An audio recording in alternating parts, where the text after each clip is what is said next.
Hello बच्चों, let's read the question. The question says that evaluate the following limit and the given limit is limit extends to 0 sin 5x upon tan 3x. इस question में limit extends to 0 sin 5x upon tan 3x की value निकालनी है. बहुत ही simple सा question है. तो पहले हम की कॉन्सेप्ट लिख लेते हैं. तो लिमिट का जो भी प्रॉब्लम होता है उसमें लिमिट का वेरिएबल जिस भी वैल्यू को टेंड कर रहा है, अगर उस वैल्यू को उस फंक्शन में जिस फंक्शन का लिमिट निकालना है उसमें पुट करने पे अगर कोई इनडिटरमिनेट फॉर्म आता है तो उस केस में हमारे पास बहुत सारे तरीके होते हैं लिमिट की वैल्यू को निकालने के लिए, जैसे कि factorization method, rationalization method and by using standard limits and etcetera. दूसरी चीज, अगर इनडिटरमिनेट फॉर्म नहीं आया, अगर कोई फिक्स्ड रियल नंबर आ जाए तो उस केस में वो फिक्स्ड रियल नंबर ही उस लिमिट का आंसर हो जाता है. तो पहले हमको ये देखना पड़ेगा कि 7 इनडिटरमिनेट फॉर्म्स होते कौन कौन से हैं. 7 इनडिटरमिनेट फॉर्म्स वो होते हैं 0 upon 0, infinite upon infinite, infinite minus infinite, 0 into infinite, infinite to the power 0, 0 to the power 0 and 1 to the power infinite. तो इस ऐसे केसेस में हमारे पास बहुत सारे तरीके होते हैं लिमिट को इवेल्युएट करने के. एक स्टैंडर्ड लिमिट होता है limit theta tends to 0 sine theta upon theta is equal to 1, और दूसरा limit theta tends to 0 tan theta upon theta भी 1 के इक्वल होता है. बट दोनों केसेस में theta must be in radians. Theta radian में होना चाहिए, ना कि डिग्री में.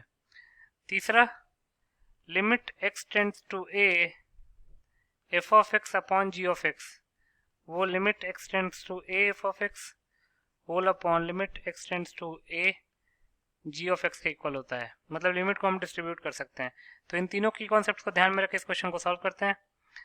तो जो क्वेश्चन है वो क्या है, लिख सकते हैं therefore limit x tends to 0 sin 5x upon tan 3x, sin 5x upon tan 3x.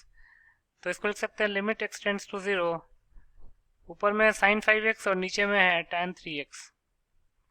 तो sin 5x को हम 5x से मल्टीप्लाई डिवाइड कर लेते हैं और tan 3x को हम 3x से मल्टीप्लाई डिवाइड कर लेते हैं. x से x कैंसिल आउट हो जाएगा, 5/3 कांस्टेंट है, बाहर आ जाएगा.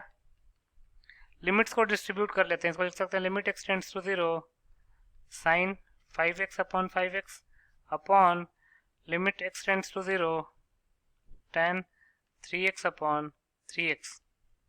अब चूंकि x 0 को टेंड कर रहा है तो इसका मतलब 5x भी 0 को टेंड करेगा एंड 3x भी 0 को टेंड करेगा.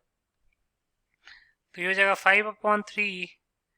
लिमिट ऊपर वाले लिमिट को लिख सकते हैं limit 5x tends to 0 sin 5x upon 5x whole upon limit x tends to 0 को हम लिख सकते हैं 3x टेंड्स टू 0. इसको करेक्ट कर लेंगे. 3x tends to 0 tan 3x upon 3x.